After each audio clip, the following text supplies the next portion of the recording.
Good evening, everybody, and welcome to The Uncomfortable Truth. Another week, another topic. So, as we said in previous shows, we're looking to do for a number of weeks combinations and partnerships. So this week we are going to discuss and talk about the greatest strike partnerships that you have seen and we've seen, and we're going to discuss a whole varied. Well, I'm hoping to anyway discuss a whole varied amount of partnerships. Don't forget to click like and subscribe to the channel. And get this content shared. Ultimately, we all love football. We're all seeing fantastic partnerships, not only just in the Premier League, but in world football, not just club level, but also internationally. So it's a good debate to have. We will be doing call-ins. So if you feel like you want to share your opinion, get on that StreamYard link and get involved. But as it always is, myself and Sam, how are you today? If you know what, I'm doing better than usual because it's actually a week where United have won. Like, I haven't said that for a while. Like normally it's just low, it's just depressing. I'm just looking upset. Today I'm actually happy. Like I feel good. I feel like things are, right with the world right now. Like seeing Ronaldo score a hat trick was just uplifting. I don't know what's gonna happen going forward, but I'm gonna celebrate the moment. I'm gonna appreciate 59 career hat tricks. Where is it? 108 career goals. That's too crazy. That's too crazy. Like Samuel, as of today, striking combos. I can see you've got a very old school United top on there. I feel like there's a hint to who you think that might be. But yeah, what about your thoughts? Like what in your opinion when it comes to football? Because when I look at it, I look at football sort of these days and perhaps for the last few years, and I kind of feel that it's ultra tactical.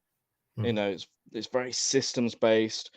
What was sort of classic two-man striker has now become the lone striker up front, which to me is pretty boring. For me, it's all about goals and entertainment, and you get that we've got ultimately as a match day going fan, or even maybe as a TV fan, you want to see goals, and I feel like teams are more set up to not necessarily lose now. Yeah, Not I every think so. team, but then to win. So for me, I feel like it's a really good debate to have. It might be a case you think, oh, these people these days, are there some really good combinations out there today that compete with what are the classic combinations of the past? But for you, what are your parameters when it comes to what is a great strike combo? Well, first of all, first things first, you have to have like the whole point of strikers and forwards is to get goals and assists. So first things first, you have to also look at the goals and assists that these people got. You also have to look at their achievements because it's no good getting all these goals if it's amounting to nothing. Like I could score 10 goals against Burnley and then score zero the rest of the season, but I've got 10 goals and people can say, oh, I'm a great striker. It's like we're not doing like when you're needed, does that front three always produce in all games, big games, small games, cup finals, cup competitions in general, during the league, across the season? And then for me, there has to be just an aesthetic value to it, which is, yeah, super biased, but like if you don't like watching your front strike force, what is the point of watching them? Like if you're not enjoying the football that they're doing, then like there's no point in really having a strike force. Like, what's the point of football then if you don't enjoy it? If not enjoying the way they score goals, if you're not enjoying like seeing your favorite forward like slapping it top bins or getting past the man, like there's like you might as well just then play FIFA if you're just there to watch boring football. Like those are the main three things for me: just the visual aspect, the goals and assists, and then what they've won. That's really big as well.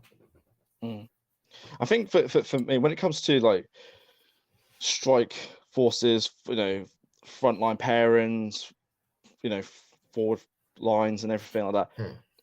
Hmm. The classic stuff, certainly when I was growing up, you heard the little and large combination. Hmm. There was obviously more to it than that. There were some great strike partnerships, but the fact is that there was that level of excitement that came with a pairing. And for me, it'd be really good to talk about some pairings that I would used to see Hmm. back in the day growing up, and actually how it perhaps compares to perhaps more modern ones, without going to perhaps the obvious, you know, combinations that you've perhaps seen in our thumbnails, but Yeah. actually say, well, how did it compare to nowadays? So, I'm gonna talk about, in today's show, stuff from the 90s. I'll even talk about, partnerships, renowned partnerships in the 80s, Oh, to God. well, yeah, because ultimately we want to talk about who the greatest is, and this is where it all boils down to. Yeah. There's even very obvious ones from the 50s and 60s, what we'll talk about Yeah. later on, that Yeah. has to be discussed. I think it'd be absolutely disrespectful to do a show based on this and not even talk about it. So Hmm. for me, sort of growing up, so very much 90s football in terms of Hmm. that's when I started watching it. You had people who were absolutely prolific, and I'm not even going to start with anything United based.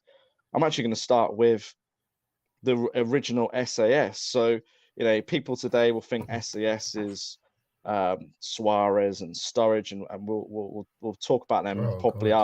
after this little segment. But Oh, God. the original was Shearer and Sutton in terms of Hmm. in the Premier League. These guys were absolutely prolific. So prolific, in fact, that they helped them win a Premier League. Hmm. And Alan Shearer, in his own right, he was an absolutely outrageous striker. Hmm. Chris Sutton at Blackburn, being that, don't know if he'll take disrespect from this, but the supporting act. But those as a pair combined so Yeah. well and won the league. Ultimately against Man United's detriment. And that was the thing. Just goals after goals after goals. They got 49 goals combined. Hmm. So I mean, it's absolutely outrageous. And any partnership that even gets remotely close to 50 plus, or gets remotely close to 50 and then 50 plus, Hmm. you're looking at something pretty prolific. And we can't discount that at all. Interestingly enough, in the 90s, you'll probably be talking about, maybe your Cantonars and Coles. One absolutely prolific one, and one of my favorite ones of all time, was Andy Cole and Dwight York. Yeah. So I guess everyone's always going to talk about, the 99 season. And those guys, for me, I kind of feel that they were better than Rooney, Ronaldo, and Tevez by extension, which is was a debate in itself. But for me, Yeah. I'll explain why. As much as Rooney, Ronaldo, and Tevez were potent and prolific, and the setup that they had, where they're very interchangeable, they're hard working. Well, Tevez and Rooney in particular were. Ronaldo was just Yeah. a Ronaldo pure goal doesn't scorer. work.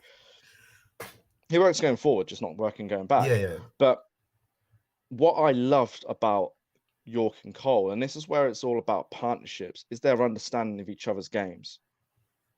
Just one movement alone, and the other player knew what they were doing. And that's the bit that I loved. And you could see that they loved each other's game.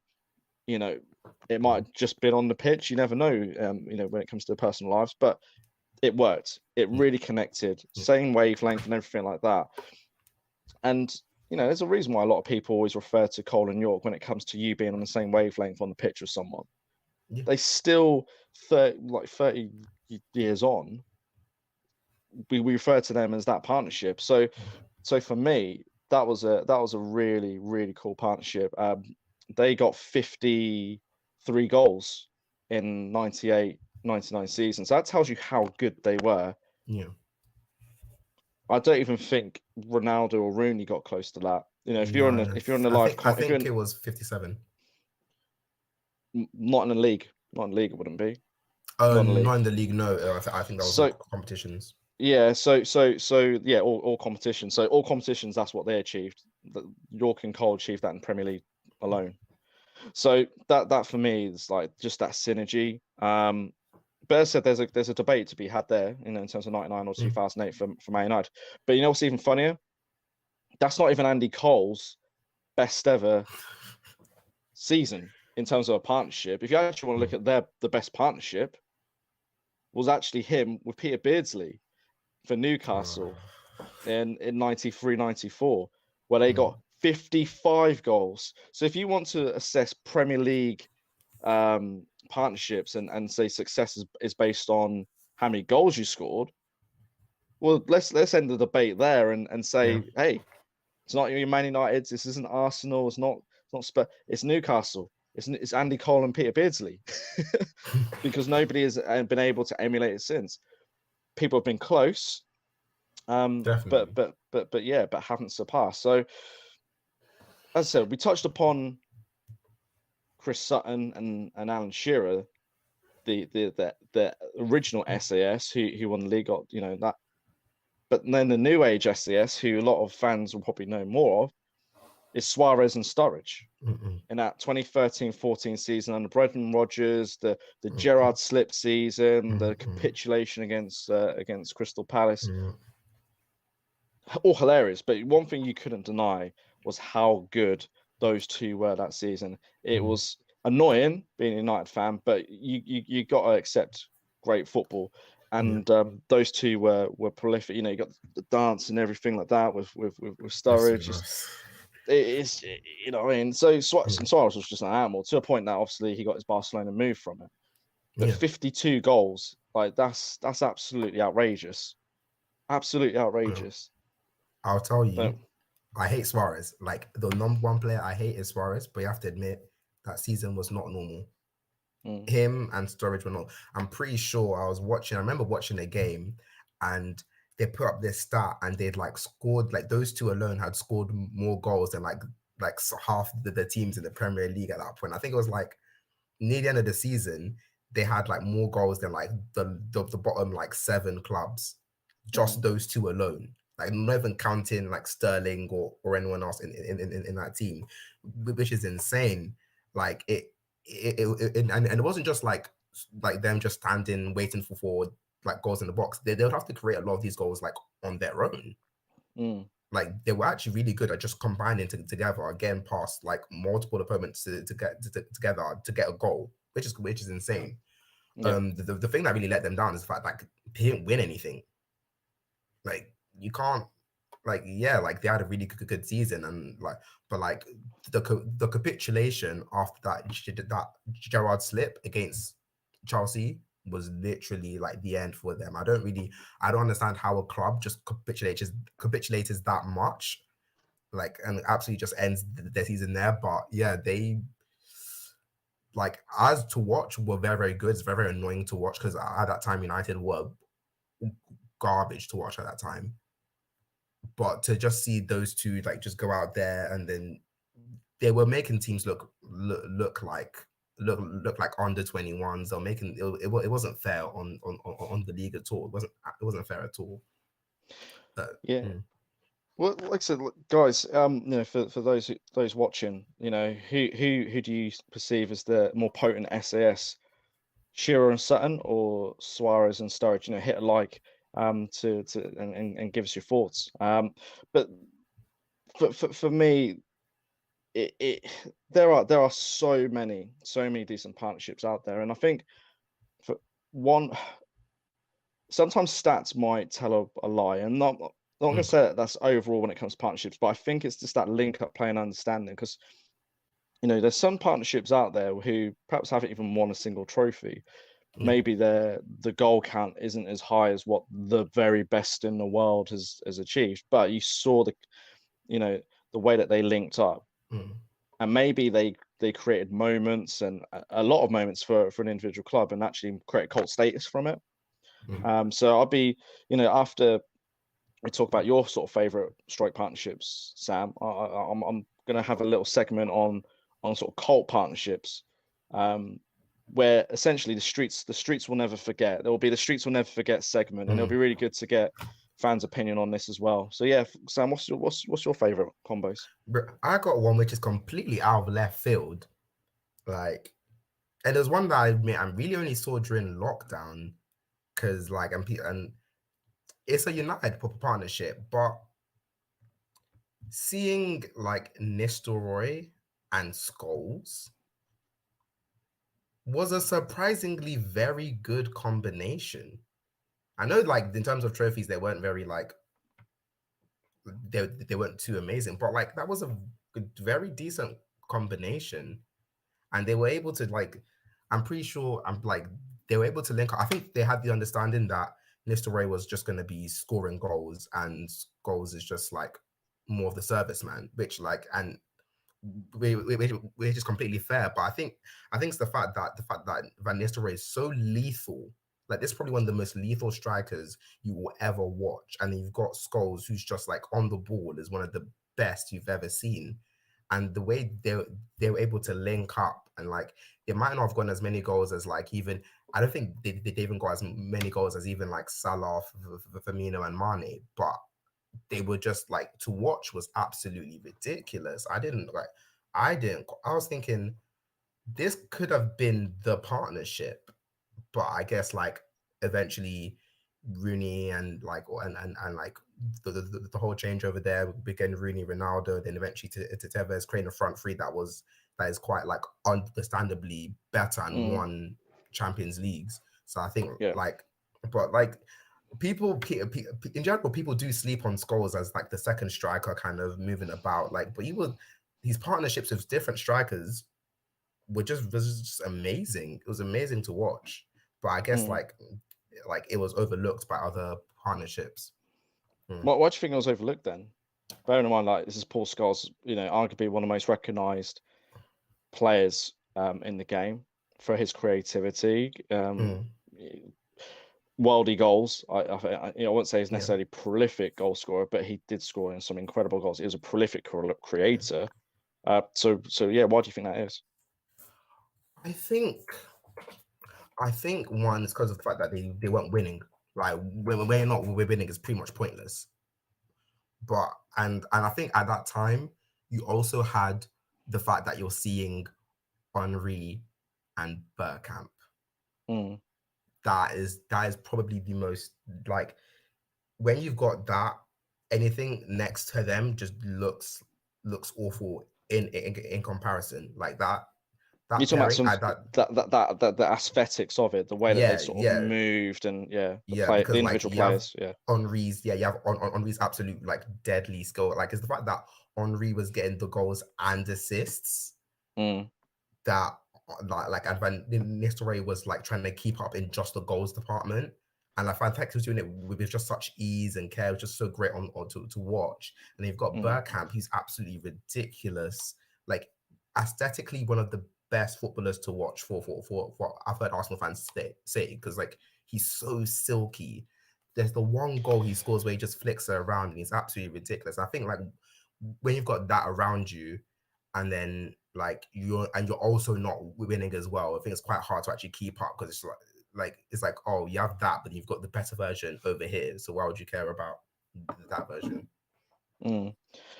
Yeah, I think this is where the eye test comes in, isn't it? Where it's like, oh, we know the look and the feel.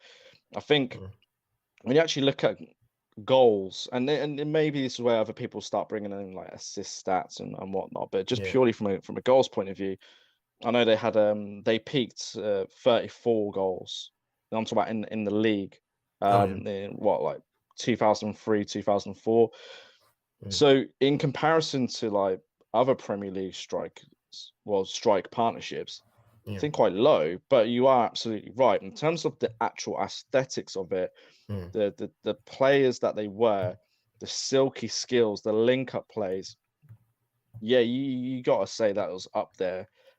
Certainly from a nicest point of view. And this is where I wanted to sort of just have that little caveat saying, well, maybe stats aren't necessarily everything. Maybe it's just a sheer joy of the skill in the link-up play. And one thing that Bergkamp and Henry could do was execute an extremely difficult move and make it look easy. So no, it's a good shout. I'll tell you what, another thing actually I'll sort of mention, just as we're in North London, and another silky player, Dimitar Berbatov, Oh, and his relationship with Keane. And I'm sure you're going to happily talk about Berbatov in another capacity. But Spurs, for me, for a long, long time, that was a partnership that really thrived and worked, because you'd look at Keane as the predator in terms of he know where to finish, that movement, and it's like he very kind of underrated striker when you think about what strikers do in this day and age. oh, definitely. This guy just got goals for fun anywhere, and I think because he was never at a prolific club. Yeah. He did go to Inter Milan, not necessarily for a long time, but I'm saying, like, this guy got goals. Like, I'd love to know what a peak Robbie Keane would cost in this day and age, because of just the fact that a good striker is in such rare supply these days. But Dimitar Berbatov, that link up play that he had, that we saw at Spurs, we definitely saw at United. The guy's brain, I just want to like root in that. I just want to see it. I kind of want to just switch and brains for just see what it's like to have a world class first touch. It's crazy. It's crazy though, because like you'll hear fans talk about like, oh, look at the link up play of Firmino. Look at what like Martial does. I'm thinking, did you see Berbatov? Like, Berbatov was doing this and so much more. Like, bro, his first touch alone was one of the silkiest things I've ever seen. Like, the guy has his own brand now of test your touch. The guy, like, he'll just get the ball, control it. Like, he might not even score sometimes. He might just like have fun and then just do a skill and then give an assist. Like, the guy was, his ball control was a different level. Like, you're just watching him play and then watching him link up, especially and even Keane as well. Watching those two, it's just not like, you're wondering why. I'm legitimately wondering, how do you not win a Premier League title with that as your front two? Like, you have to honestly question. Well, we don't have to honestly question. We know the questions that. So Spurs can have the greatest strike combination ever. If your defense is crap, then it is what it is. Like, this was still Spurs back then. But in terms of their front line, cool, like, absolutely beautiful, absolutely beautiful. Whatever sort of, maybe sort of internationally, without I'm going to set you a challenge, without naming the obvious two, from Real Madrid and another one for Barcelona. Whatever sort of internationally, or I say internationally, but sort of, in terms of in Europe, or maybe internationally in terms of country. That's a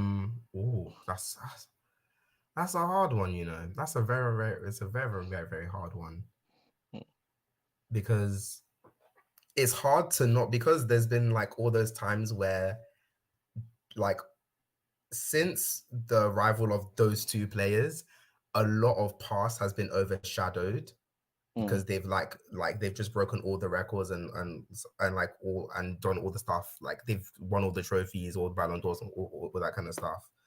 But I'd probably say, one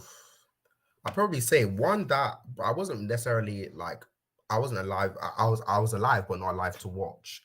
But one that I've seen in like the past, like, someone told me, just watch the World Cup and watch the 3Rs.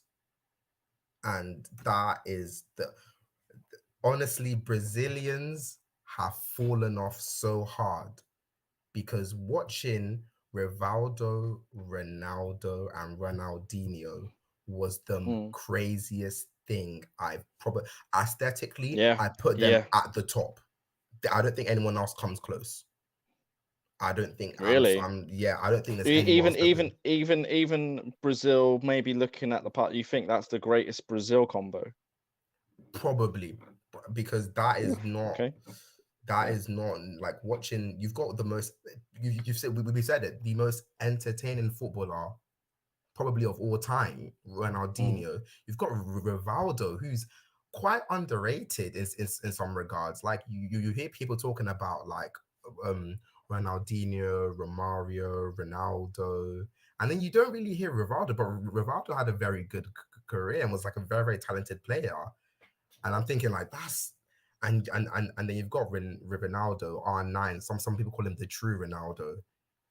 If you ever want to see a striker at their best, just the pure goal scorer, like pace, power, everything you want to see from a striker, that is Ronaldo, R9.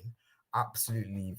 And the way, and you could just tell the man, you don't even have to manage them. That's the craziest part. Like you just literally say that's your front three, go out there, have fun, and you win a World Cup. Yeah. Like that's literally what I like. People have tried to get them. I'm pretty sure there's probably been attempts to get them all in the same team, but I don't think that was ever to be allowed, because imagine like a Barcelona or a Madrid or United or just any team having those as their front three season in, season out. I don't think that would actually be fair on Europe, on the world at all. Like watching those three is absolutely like that is literally football magic. Disgusting to watch. Well, just when you said like it's better than Pele and Jarinka, that's a really interesting one. It's a really interesting one. Like, guys, they said don't forget to keep hitting that like button, sharing this. It's a really interesting one. I imagine Sam will be tweeting this shortly, but his favorite Brazilian combinations, the three R's. So yeah, let's get your thoughts on that. Who is better, the three R's or Pele and Jarinka? So yeah, it'll be really, really, really interesting to get your thoughts on that. For me, definitely in terms of European, I'm gonna go into that sort of cult conversation now. There's two partnerships that really stand out for me that may not be your first thought, because it's always the BBC, MSN, which we're going to have a really big discussion later on. But a partnership that I really loved was Atleti, and this is actually probably a reason why I quite liked watching Atletico Madrid. And kind of see where they go, because one thing that I can appreciate with certain clubs is that they always have good strikers, and Atletico Madrid always seem to have a good striker. And for me, you had, this was summarized by Forlan and Aguero. Those two, like, the ironic thing is in 2008, was all about Manchester United and Chelsea's and the Barcelona's. These two were absolutely prolific. Forlan was absolutely in his prime, and you had a young Aguero come into the forefront, and we obviously know what his career was after that. But 49 goals combined in the Liga in 2008-2009 season, and actually for the 4 years that they were together, I think they got like 190 odd goals. And it's like, so you can see why they're perhaps getting involved in Europa leagues and whatnot. Obviously, they weren't necessarily so prolific from like a European Cup perspective, but you just saw the sheer firepower. It wasn't like skills in that Omri and Bergkamp sort of sense. These are just people who knew how to finish. And it was just goal after goal after goal. And as I said, you had someone that was in the prime, and you had the next one, in Aguero, where you just thought, this guy he's gonna go somewhere. He really is. But I love that. I absolutely love that combination. Another one, and I tell you what, this is such a hipster thing. This is such a hipster shout. Falcao and Hulk at Porto. Again, like these guys. These guys were cold players in their own right. Well, they had when you got the one name and you're rapping it. But you look at both of them, like I remember Falcao. It may not look like it these days, but in my head, Falcao was this bulky looking striker, like top heavy, bro. Who just had sheer power. And then you get to Hulk, who had to live by the name. Again, even bigger. Could literally just smash anything that he wanted to. Like Mm. I'm pretty sure that if he was outside my house right now and kicked the walls, that the whole house goes down. Like this guy just had fire in his boots. It was absolutely scary. But the thing is, because it was Porto and they Yeah. obviously had their own, but Mm. they were insane. Obviously, Falcao then got his move to Atletico Madrid to well, it would be I imagine it was replace Aguero, and obviously had a decent relationship Mm. with Forlan. But just that partnership in its own right, Paul, it was naughty. It was a combination Mm. that I love to look at. If I was playing Football Manager and things like that, I'd always pinch them. Like this is why Mm. the Falcao sign at Man United for me, it was always devastating because I just loved watching him. Every club he went to, even Monaco, I Mm. just loved watching him.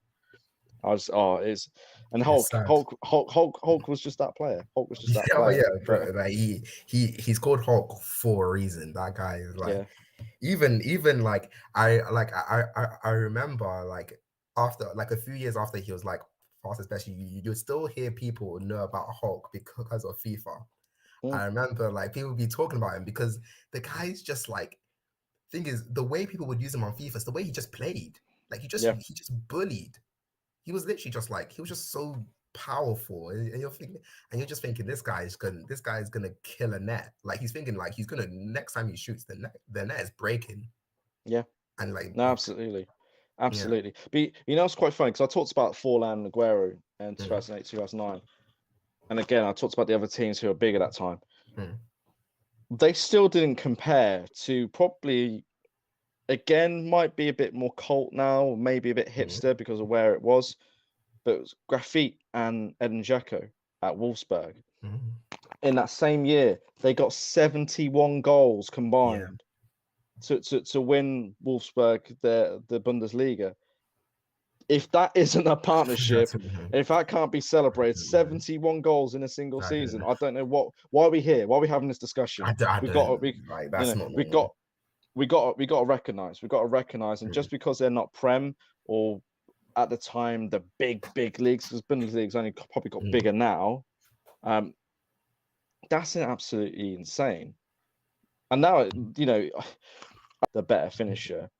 So definitely, maybe really unfair tag, of being like the time like donkey and this, that, and the other. And actually like his yeah, build-up play was actually he wasn't necessarily the player who you saw at Leicester in mm, terms of because he was actually a really good goal scorer at that point, mm, but he transformed into something completely different. And let's be real, when it came to perhaps Heskey and Owen in terms of finishing, Owen was probably the better finisher. So definitely, maybe it's just recognizing game. Do you know what I mean? And, mm. and it's going, you know what? Like you are cooked. You're going to get the goals if I. But All I yeah, need to do is just put it on the sixpence for you, and he mm, did, it for England, and he did it for Liverpool. And it's a shame. It's a shame how I want there to be a resurgence and everyone's looking at Heskey and going, you know what? Actually, yeah, he was decent. I know there's been a bit of cult status, and I think KSI used to kind of would oh yeah, effectively meme him. yeah, he used to Heskey, meme him all the it. time. But like But Heskey that's was a great. He was yeah, but actually he like was decent. It he was was a great decent. strike. He was a great striker, and I think people forget that like because at that time it wasn't as popular. Mm. Like, but now it's become more popular where you're looking at things that that strikers do other than scoring. By today's standards, he Yeah, he would yeah. be he would be Bobby Firmino. Oh, I think it'd be better.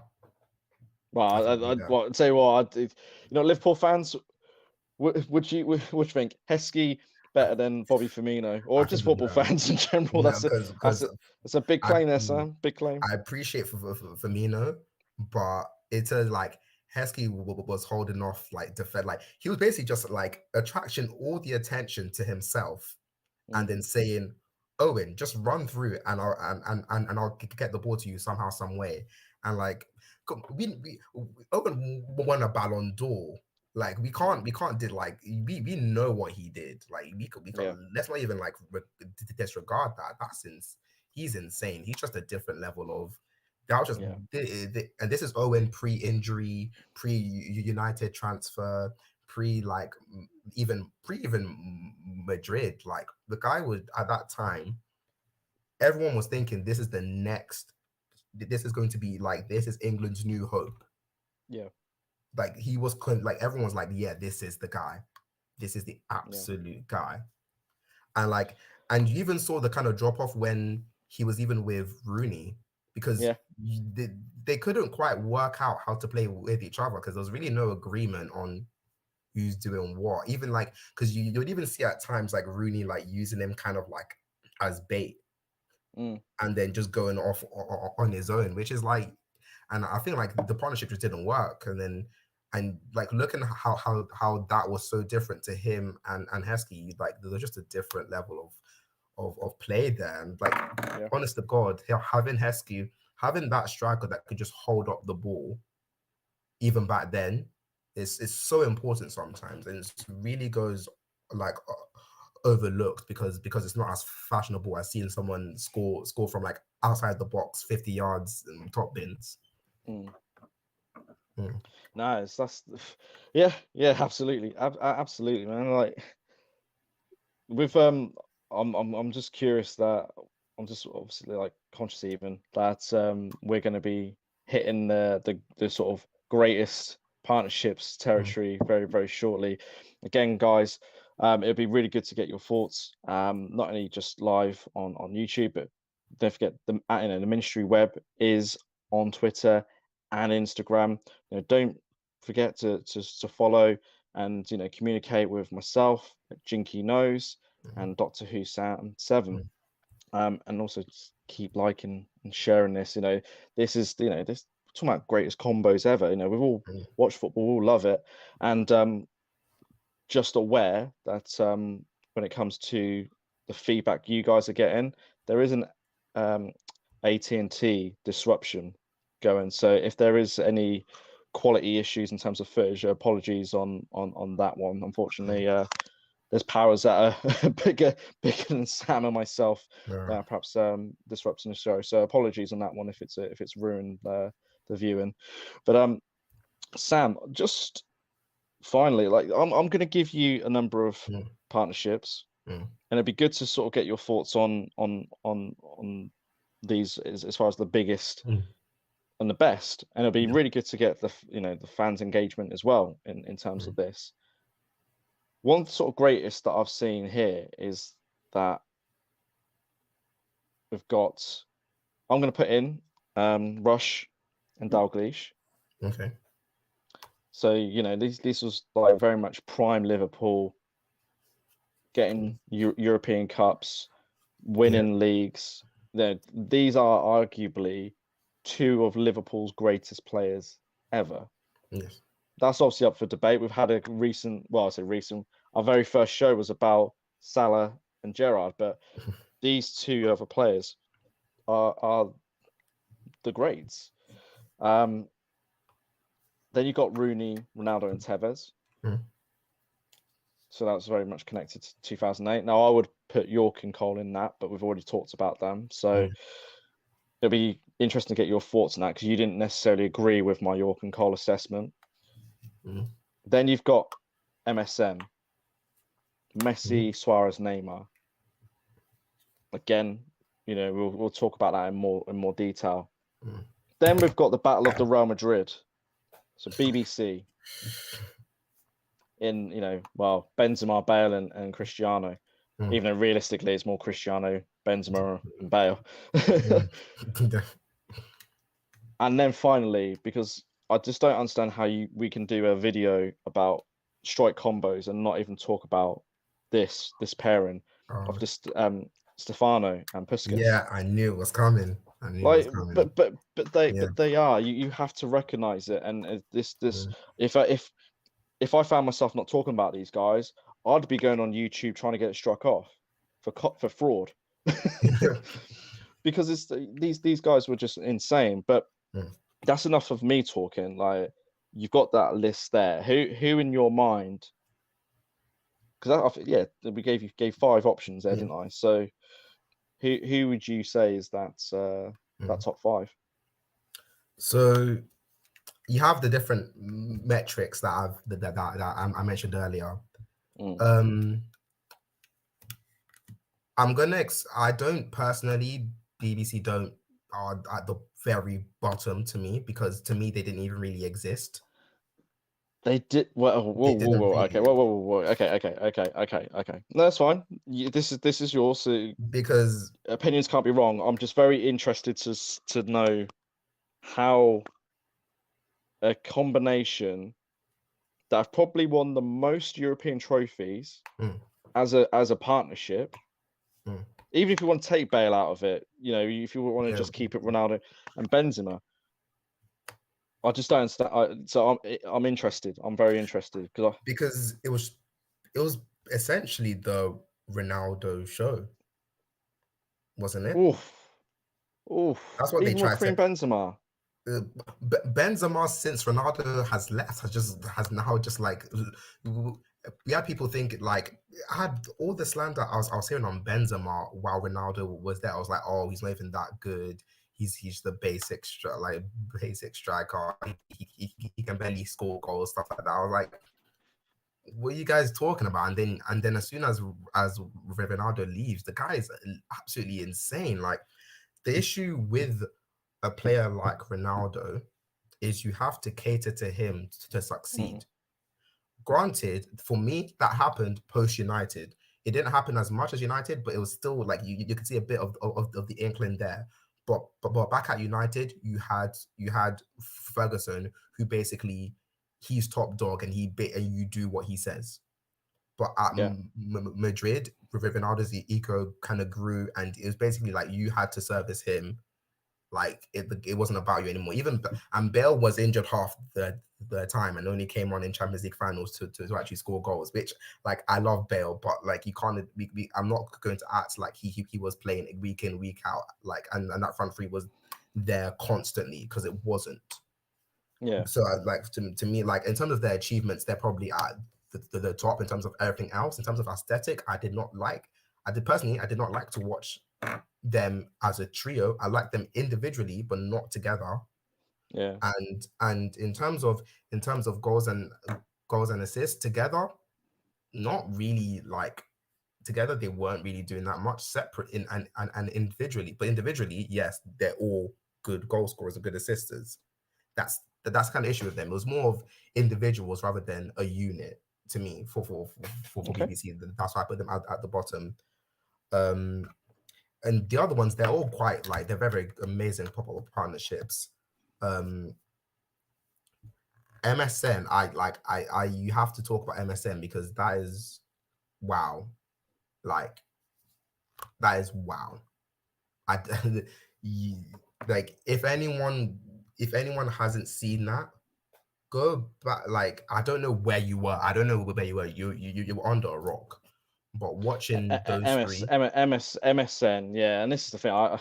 yeah, It's so easy to talk about partnerships and basically just blow your load, yeah, excuse yeah, the term, yeah, but straight away when you want to talk about partnerships. But I've been deliberately trying to hold this back and back because ultimately, like these are one of the greatest partnerships we have seen from yeah, not only just sheer potency and goal scoring, but just silkiness and brilliance, yeah, just pure football and brilliance. yeah, You've got Messi, who is considered the GOAT. yeah, And I think even just from a football skill point of view, it's between yeah, him and Maradona, just pure football skill. yeah, And a lot of people have him as number one.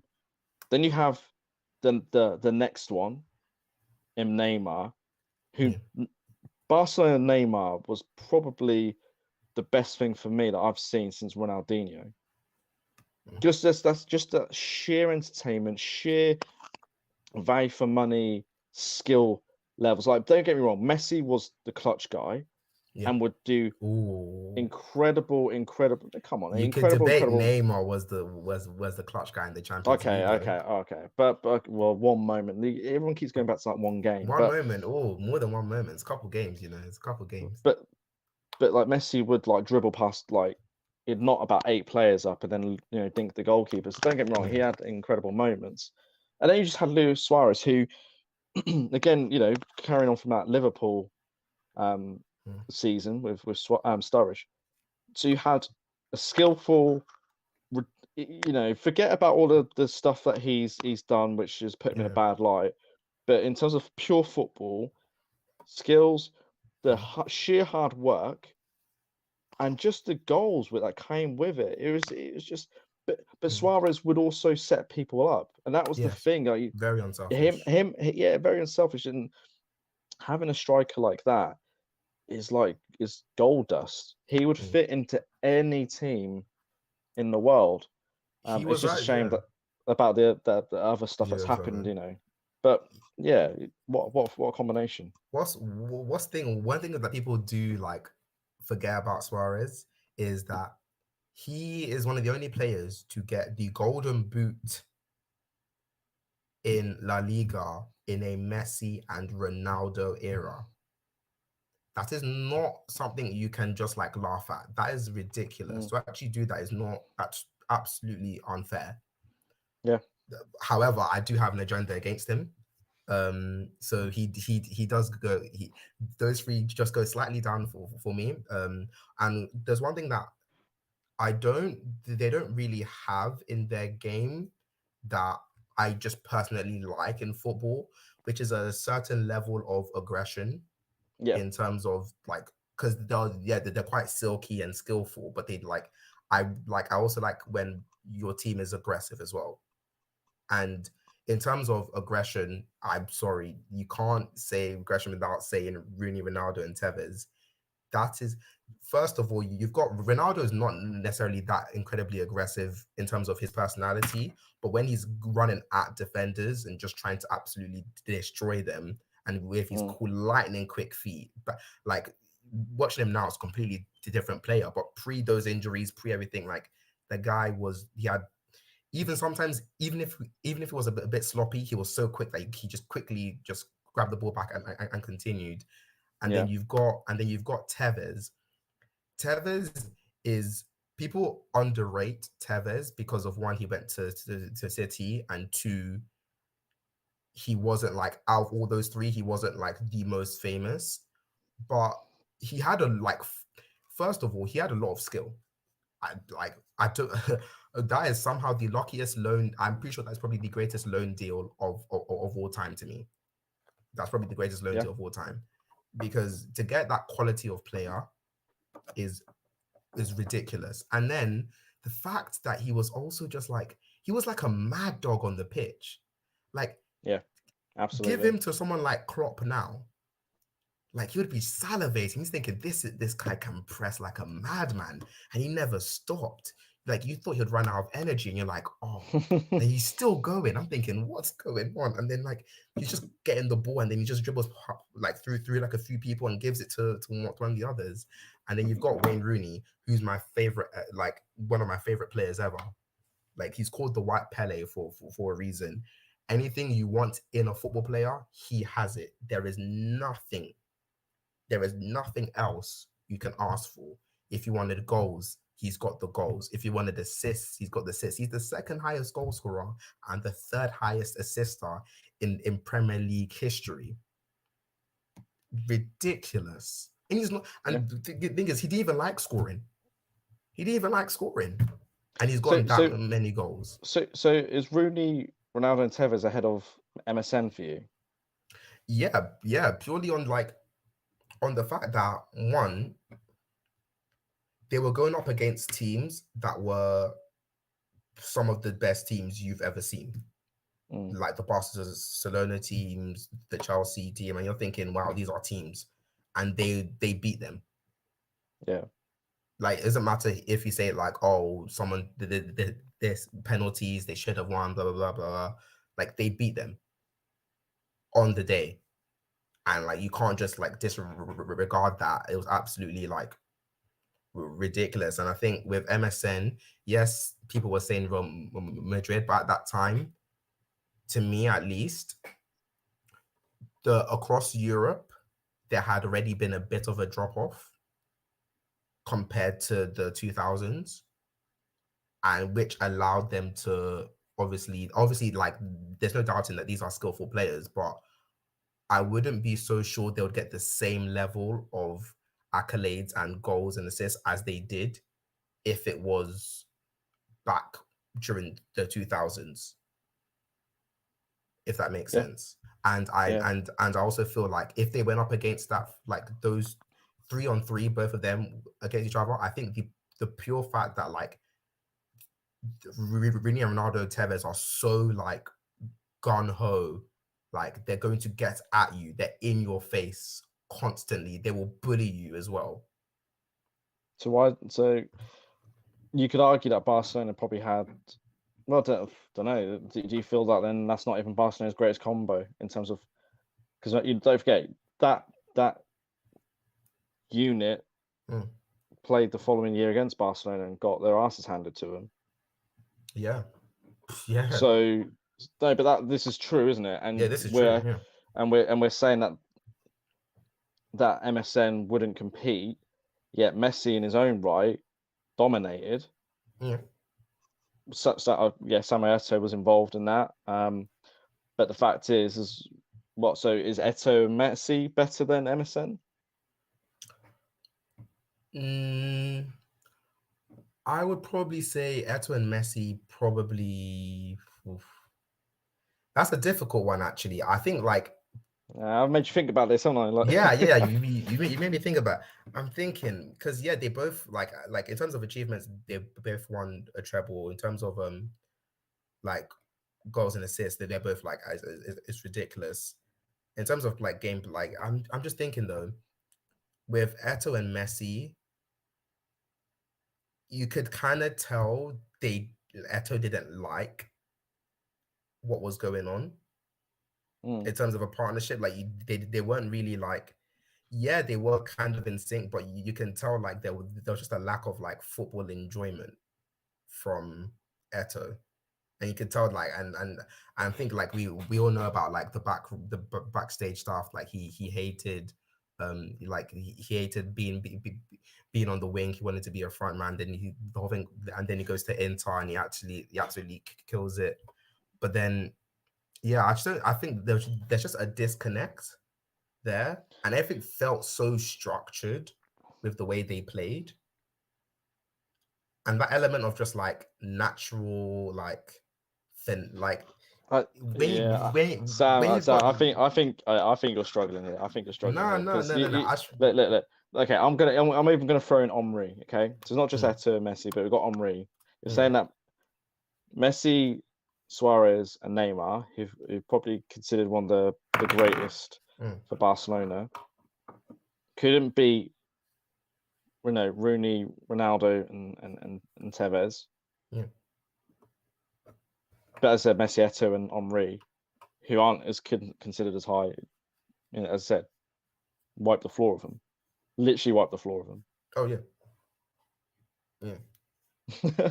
I'll let you think about that one. But in terms of the next, because I don't know if you, excuse me, I don't know if you forgot about Rush and Dalglish, or do you really rate them? Is this a surprise entry? Russian and Daglish. I actually like. I have some friends that were telling me about them. I was because I didn't like back then. I didn't like. It was like 1 or 2 years ago. I didn't really know that much about them. I was like, okay, like let me see what they're about. Jeez, wow. That's like first of all, like that dominance of Liverpool in general, they are like two of the most important players to that. Yeah. And like you know the what how can I put it in words? What people think PSG should have done this season, they were doing for years. That like people thought that Messi, Mbappe, and Neymar would absolutely like destroy Europe, which they haven't. Yeah. Daglish and Rush were just doing that for years on end, and like just watching them was just like I'm thinking that is like the fact that the like football let that happen, and like no one really tried to like interfere in that too much, or no one like the fact that they were able to stay so cohesive for so long. It's just wow. It's Yeah. just a bit of a what like it's a bit crazy to me, and they like and like obviously like all these strike forces we all know have got a high level of goals, high level assists, but in terms of like in terms of just like we said like earlier, Cole and York understanding each other. Those two probably but that's in terms of understanding each other. And like those are the only two that I honestly think that are as on par with those two in terms of just knowing how each other is going to move. Like there are probably two people that don't have to talk to each other on the pitch ever, and could just like, or they could probably, I'm pretty sure, get those two blindfolds and tell them to play, and they'll probably execute perfect goals. No, I think well, you know, they've had seasons where, you know, they'd have a combined, they'd have 45 plus goals, you know, combined, you know, back to back, and you know that this was a potent era, as I said, for Liverpool. They won multiple Champions Leagues, well, European Cups even. So yeah, they certainly up there. I'm not sure if they're necessarily my number one or even in the top three, but like, they're definitely of serious recognition in terms of what they've done. So, last but certainly not least. I was good. I was waiting for you to actually say it. I was waiting for you to actually say it. I thought you were gonna say it. I think I want you to say it now. I think I might just put you on the spot. Well, like, I'm not gonna lie. The Real Madrid combo I was thinking of was Di Stefano and Puskas. 302 goals combined, 3 European Cups between them. Thinking, like, first of all, we have to start with Puskas, because we're gonna get to Di Stefano, because I think everyone knows Di Stefano is the, like, that guy's like is different. Everyone understands him. I think with Puskas, people need to understand there is a reason why he has an award named after him. There is a reason why that award is for the best goal scored that season. If you want to watch a YouTube compilation of just someone scoring outrageous goals, look up Puskas, because any goal you can think of, he's probably scored. Goals you can't even think of, he scored. Because like the fact that he's able to score so many goals consistently and they're all outrageous, absolutely ridiculous. And then you've got Di Stefano. This before Ronaldo. Just so people kind of know, like, appreciate like how big this guy was. Yeah. And maybe perhaps, you see he's got an award named after him, but the actual player, so 514 goals in what, like 530 appearances. This is going into your Messi and Ronaldo territories, you know what I mean? But these guys were doing it back in the day, like in the 50s, late 50s, 60s, and unbelievable, absolutely unbelievable. Like, wow. And then obviously you've got Di Stefano. Wow. Like, he wasn't he I'm pretty sure made a bit of a comment about I think it was a bit of a cheeky comment, tongue-in-cheek comment about Ronaldo and when he was chasing down the Real Madrid record.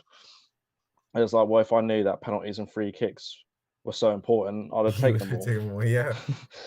I think that's one thing you need to realize. Like, Di Stefano wasn't like constantly taking every penalty, every free kick. He was just lethal.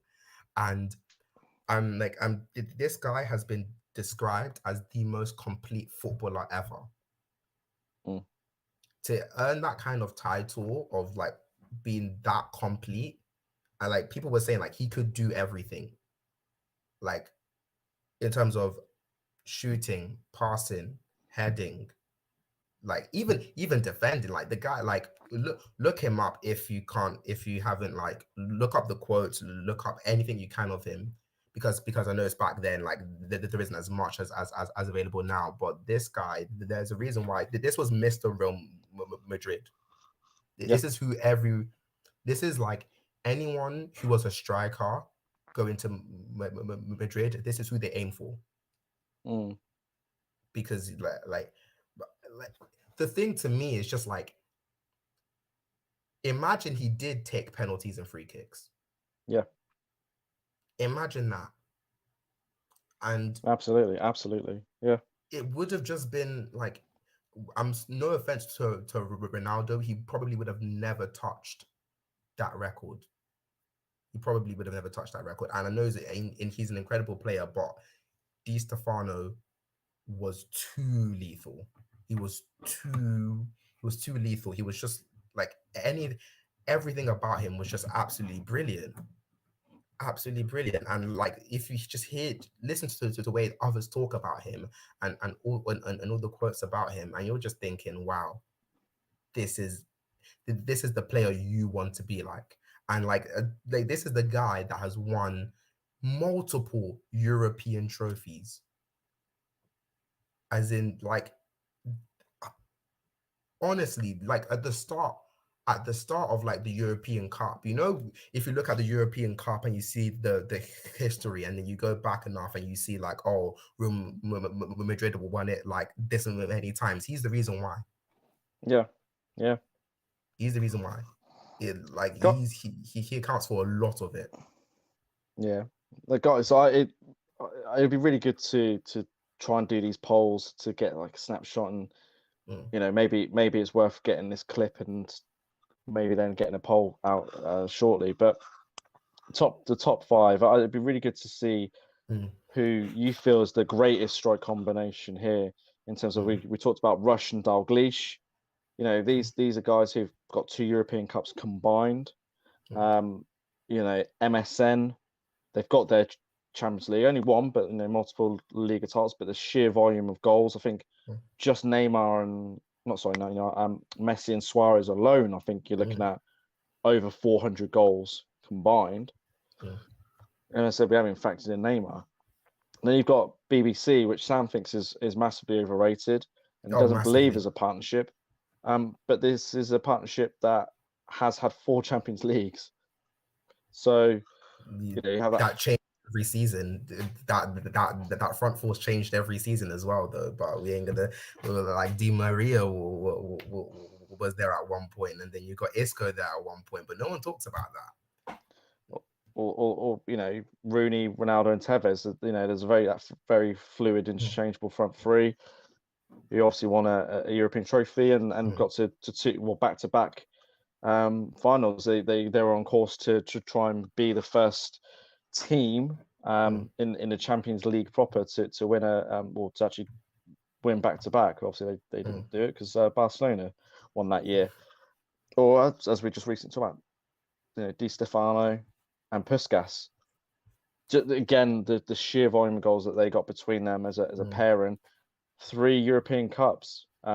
Just because it was back in the day doesn't mean this, the achievements were any less. It's still a big thing what they achieved. So it'd be really good to get a poll on that. I think it'll be easier to probably put that on Twitter.